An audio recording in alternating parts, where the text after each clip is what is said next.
기본하고 응급은 설명이 매끄럽게 이렇게 이어지니까 기본 먼저 문제를 푸시고 그 다음에 응급 푸시고 그 다음에 이제 2장 앞으로 가시면 간호관리가 나올 거예요.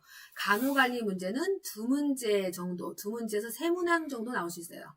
간호관리 문제는 비중이 좀 있다라고 볼 수 있는 거죠. 우리나라의 최초의 현대식 병원 하면 광해원이라고 이렇게 아시고, 그 다음에 최초의 간호양성소 하면 보구여관하고 암기하셔야 돼요. 우리나라 간호는, 현대간호가 지향하는 간호는 정신적, 육체적, 사회적, 전인간호, 예방, 환자 이주, 재활을 포함시킨다.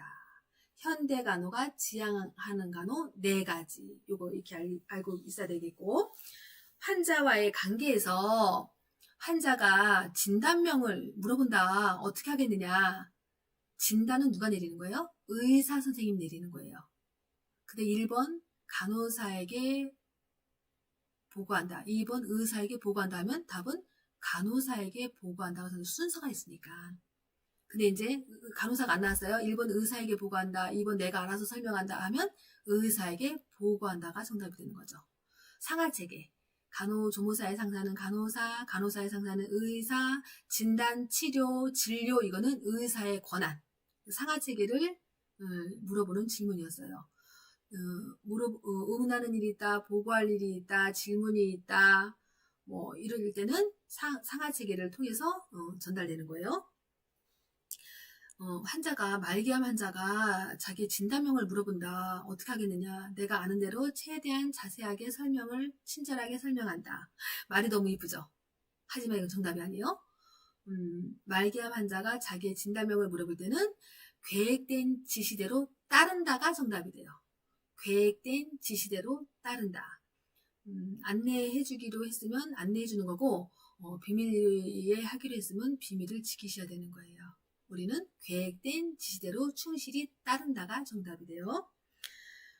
환자의 비밀에 대해서는 우리 손가락 3개로 입 막았어요. 손가락 3개로. 왜냐면 비밀을 누설했다가는 3년 이하의 징역이나 3천만 원 이하의 벌금에 처하기 때문에 이게 손가락 3개로 막았어요. 구강에 관련된 거는 말 잘못하거나 구강보건법 이런 얘기는 3이라는 숫자를 기억하시면 빠를 것 같아요. 바쁜데 응급환자분으로 바쁜데 침상을 갈아달래요. 내가 지금 바쁜데 바쁘지 않은 일을 나한테 부탁을 해요. 환자가. 그럼 어떻게 해요? 바쁜 일 먼저 하고 그 문제는 이 문제 해결한 다음에 해드리겠습니다 라고 정중히 설명한다. 뭐 이런 거가 정답이 되겠죠. 왜? 우리가 간호하는 데는 우선순위라는 게 있거든요. 응급환자부터 우선순위가 있기 때문에 위급한 거 먼저 하고 순서대로 해드리겠습니다 라고 자세히 설명한다. 정중히 설명한다. 이런 게 정답이 되겠어요. 내가 일을 열심히 잘했더니 나한테 보호자 또는 환자분이 금전적으로 보답을 해요. 그럼 어떻게 해요? 우리 김영란법도 있잖아. 그래서 어떻게? 마음만 받겠습니다 하고 정중히 거절한다. 사양한다. 이것이 정답이 되겠어요. 간호조무사의 업무를 물어보면 간호사를 도와 간호사와 함께 업무를 협조, 보조 또는 검사물의 운반, 정리정돈, 청소청결 이런 문제를 찾는 문제를 나와요. 여러분들 좀 이런 얘기 들을 때 좀 속상하겠지만 여러분들 의료법에 간호조무사의 업무에 진료보조도 있어요. 그러면서 간호보조도 있어요. 지금 이 문제는 국가고시 문제에서는 진료보조는 간호사도 있고 간호조무사도 있다면 진료보조는 간호사가 하니까 이 국가고시 문제는 간호보조 문제를 찾는 문제라고 인지하시면 돼요. 간호보조 문제. 그래서 간호사가 있는 전제하에 내가 해야 될 일은 간호사를 도와서 간호사와 함께 업무를 협조, 보조, 운반, 검사물 운반, 정리정돈, 청소청결 이런 문제를 답을 요구하는 거예요. 아셨죠? 간호조무사의 업무 문제.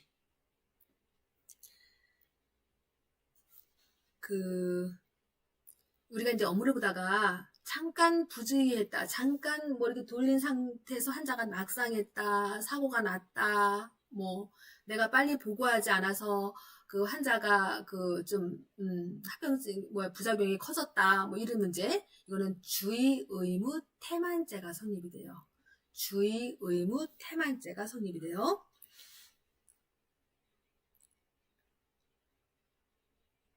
그 의료인이라면 의사, 한의사, 치과의사, 간호사, 조산사. 속상하지만 간호조무사는 의료인이 되지 않아요. 의사, 한의사, 치과의사, 간호사, 조산사 이 5가지를 의료인이라 하고 이 의료인이 치과의사는 치과병원과 치과의원만 오픈할 수 있어요. 치과의사가 한방병원을 오픈할 수 있다 없다? 없다. 이거는 무면허 의료인이 되는 거예요. 치과의사는 치과의원과 치과병원만 오픈할 수 있어요. 면허된 의료 외에는 의료할 수 없다. 또 한 가지만 할 수 있어요. 김길동 의사선생님은 김길동 병원 하나만 오픈할 수 있어요. 우리 원장님은 2개, 3개 하는데요. 병원은 그렇게 할 수 없어요. 병원은 1개만 할 수 있어요. 아마 저쪽에 있는 저 병원은 다른 의사 선생님 이름으로 오픈한 거예요. 아무튼 의료인은 1개만 오픈할 수 있어요. 간호조무사의 자격 인정은 누가 해주는 거예요? 보건복지부 장관.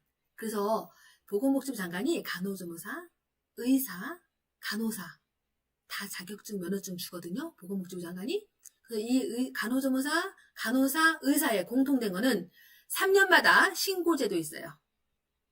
병원을 여러분들 다니던 나는 이 간호조무사 자격증 따고 1년 일하고 난 다른 회사로 갔어 하더라도 3년마다 간호조무사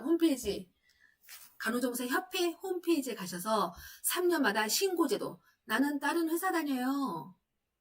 그러다 난 또 병원에 다녀요. 이거 3년마다 신고제도 있어요. 3년마다 신고제도. 그다음 병원에 다닌다면 이제 지금 올해 따시는 분들은 올해는 보수교육 안 받아도 돼요. 내년에 6개월 이상. 여러분들은 6개월 이상 다니면 보수교육도 받아야 되거든요. 그러니까 3월이니까 가을 6개월 이상 병원을 다닌다. 그럼 보수교육 받으셔야 돼요. 보수교육은 8시간 이상 받으시는 거예요. 8시간 중에 4시간은 이렇게 줌 수업으로 받을 수 있고, 그 다음 4시간은 직접 가서 들으셔야 되는데, 상반기에 빨리 광클릭해서 가까운 데서 빨리 받으세요. 여러분들 아마, 지금 3월이니까, 계속 다닌다는 전제하에 해야 되나? 아무튼, 그 6개월 이상 병원을 다니면 보수교육을 받아야 되는 거예요. 매년 간호조무사, 간호사, 의사는 매년 보수교육이 있어요. 우리 간호조무사는 8시간이에요. 8시간 이상. 이거 3년마다 신고제도가 있다.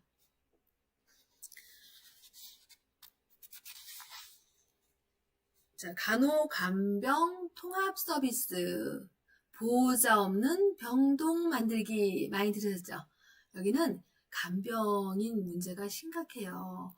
그 조선족 분들이 100명이면 100명 다 조선족 분들이에요.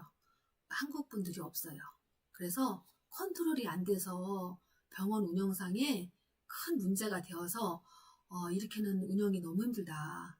컨트롤이 안 되니까 한국인이 이걸 하기 싫어하니까. 그래서 어떻게? 간호간병 통합서비스로 보호자 없는 병동 어떻게 하는 거냐면 간호조무사와 간호사가 짝이 되어서 환자를 케어하는 거예요. 간병인 없이. 그거를 간호간병 통합서비스라고 하는 거예요. 근데 요즘은 한 병동, 예를 들어 저기 10병동이 있다. 그럼 한 병동 하다가 2병동 하다가 3병동 하다가 지금은 9병동, 10병동. 우리는 모두가 다 간호간병 통합서비스예요. 라고. 그러니까 전체 이제 다 이렇게 가는 거예요. 이거는 그냥 당연한 과정일 뿐이지 다 100% 그렇게 갈 거예요. 자, 화재가 났을 때, 화재가 났다. 그러면 낮은 자세에 서서, 불이 났다. 그러면 낮은 자세에서 젖은 수건을 코와 입을 다 가리고 엘리베이터가 아닌 계단을 이용해서 내려가야 되는 거예요. 다시 한번. 서지 말고 가스는 가벼우니까 위로 올라가거든. 그러니까 낮은 자세로 낮게 하고 코나 입을 젖은 수건, 물수건으로 코나 입을 가려서 화기가 내 코로 들어오지 않도록. 그 다음에 엘리베이터는 사고에 염려가 있으니까 계단을 타고 내려가시는 거예요. 근데 소화기를 내가 사용한다. 그러면 바람을 등지고 반대편에서 등지고 호스로 소화기를 해서 불을 끄는 작업을 하시는 거예요. 옮길 때 움직임이 있는 사람 없는 사람 누구부터 했냐 하면은 움직임이 가능한 사람부터 먼저 이송하시고 움직임이 예를 들어 중환자다. 내가 얻고 갈 수도 없고 막 그런 사람 있잖아. 그러니까 움직임이 가능한 사람을 부축해서라도 빨리 바깥으로 움직이시고 그 다음에 거동이 불편한 사람 움직이시는 거예요. 자, 이렇게 해서 간호관리가 끝이 나고